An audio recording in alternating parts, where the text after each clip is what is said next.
Yet, in all that has been written about the parties and the issues involved in the Rhinelander lawsuit, no one has told the true and heartfelt essence of what this case is really about. Rhinelander v. Rhinelander, when stripped of all the sordid details, is a story of innocent young love, tainted and corrupted by money, prejudice, and social standing. I know the Jones family. I knew them even before the trial. George Jones, Alice's father, is well regarded in our New Rochelle, New York community. He is the owner and operator of our town taxi service. Of West Indian descent, he is a powerfully built man with a dark coffee-colored complexion, wiry iron-gray hair, and a pure white mustache. His wife, Elizabeth Jones, is English, white, and decidedly working class. As our town's only mixed-race couple, they are an anomaly, accepted more readily perhaps because of their British background. I welcomed Alice and her parents into our offices across from the courthouse in White Plains on that chilly, overcast day in November 1924. The Rhinelander family attorney, a Mr. Leon Jacobs of Manhattan, recommended our firm. Jacobs, who came to be referred to disparagingly around our offices as that New York kike, or the big city yid, was acquainted with my law partner, New Rochelle City Judge Samuel Swinburne, who was to be named lead counsel on the Rhinelander defense. Judge Swinburne said in reference to the plaintiff's attorney, Leon Jacobs, "It is one thing to be an able and aggressive advocate. It is quite another to be a spineless lackey." George and Elizabeth Jones arrived with their daughter Alice, then a woman in her early 20s.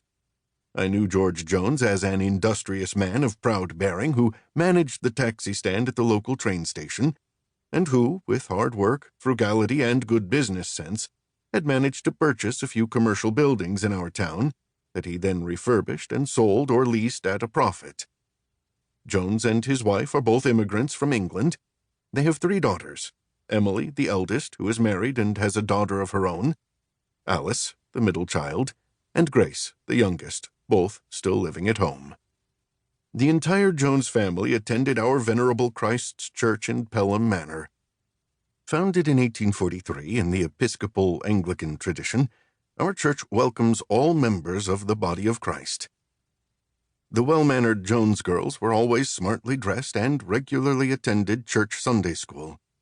They enjoyed good reputations well into adulthood. It was through the church that Judge Swinburne came to know George Jones, and, under authority of opposing counsel, our firm was retained to represent Alice. I was tasked to argue on Alice's behalf. Judge Swinburne and Richard Keogh, an associate in our firm, were to join me at the defense table. Judge Swinburne recommended my former mentor, Judge Isaac N. Mills, who had only recently retired after 27 years on the bench, as worthy local counsel to assist Mr. Jacobs and appear on behalf of the Rhinelander boy. Judge Joseph Morchauser, a seasoned and well-regarded jurist, was assigned to preside over what was to become a lengthy, bitterly fought, and sensational trial. At our first meeting, Alice struck me as a young woman of uncommon strength of character. She has a rare, mysterious charm that goes beyond her physical appearance.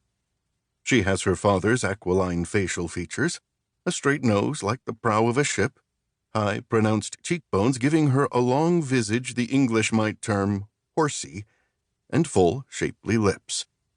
She wears her slick black hair in a fashionable long bob. She has a subtle, forbidden attraction like belladonna. Alice is not someone to be trifled with. She's no shrinking violet. She carries herself with poise, she looks one in the eye, and she holds one's gaze. As Alice removed her gloves, I noticed her long, slender, and quite lovely dark-hued hands. Her voice is deep, resonant, and soothing. But it is her eyes that are Alice's most remarkable feature. Big, dark brown, and nearly black orbs with whites tinged blue. Eyes that are at once luminous and sleepy, what some novelist might describe as bedroom eyes, with long black lashes that flutter like